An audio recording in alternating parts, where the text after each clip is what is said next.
Hello people, here we are back in Coranda at my little garden project. So some of it is forest, some of it is now really turning into a classic garden, and you can see things are happening here. So I got a rotary hoe in to finally deal with all this compacted soil that I had after the... Can you actually see me? Yeah. After the bobcat has spread all that, so the rotary hoe has fluffed it up, but of course that's destroyed the structure of the soil quite a bit, and also because it's been sitting in the sun for a very long time, there wasn't much soil life left after it. So what we're doing here now is trying to remedy that. Soil acidity is also an issue, as I've mentioned in previous videos. So we've spread dolomite lime on it, and now I've actually worked in a few bags of horse manure a few days ago, but that was way not enough organic matter, so now we've ordered just compost from the local raw materials place, like Coranda Landscape Supplies was nice enough to dump that for us right on demand.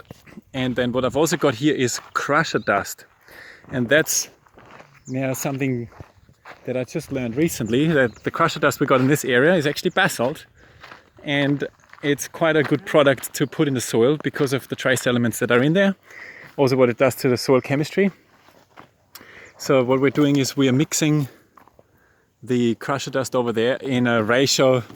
We sort of just trialed it out and ended up at a 1:5 mixture of the crusher dust and compost that we're now spreading on top of the garden beds at about that amount. Of course it would need more, but unfortunately I didn't have the rotary hoe for long enough, so I couldn't really mix it through the whole lot of it. So we're doing it by hand, which is a bit awkward, but Lou is actually making quite good progress here. It's a really good technique to mix all that just in the top layer, and then over the next couple of years I'm just trying to add more organic matter. So we'll pretty much just try to fast track the top layer of the soil to get back to a decent amount of organic matter and soil pH. And then I'm gonna plant my veggies into that. We're also gonna fertilize it properly. It's already quite a bit of blood and bone that I've put through here a few days ago, but I'll probably add some more. And then these beds are going to be mulched with pigeon pea. So you can see in amongst my fruit tree rows, I'll walk you over there, there is my intercrop of leguminous plants. And so now this is pretty much my nitrogen harvesting idea. So these pigeon peas, I've just pruned them, and I've already pruned them 3 or 4 times this year. So just with a hedging shear or secateurs. Eventually I might get motorized once they get bigger, but you see I just pruned the tops of them, put them in my wheelbarrow. That's high nitrogen foliage. There will also be ice cream beans used for that same purpose later on, but they're a bit slow going. And you see it just continues further through there, and also past those fruit trees on this swale there's also another row of pigeon peas coming up. So that's what I'm doing. I'm using those inter-rows for nitrogen harvesting, and wherever I need nitrogen mulch I just put it there, just like in this case on the veggie garden up there.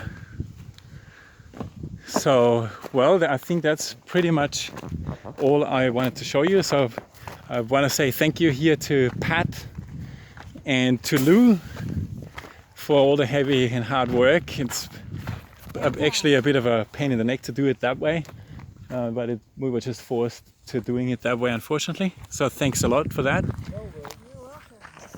And a bit of an overview of what the plants are doing over there in the forest.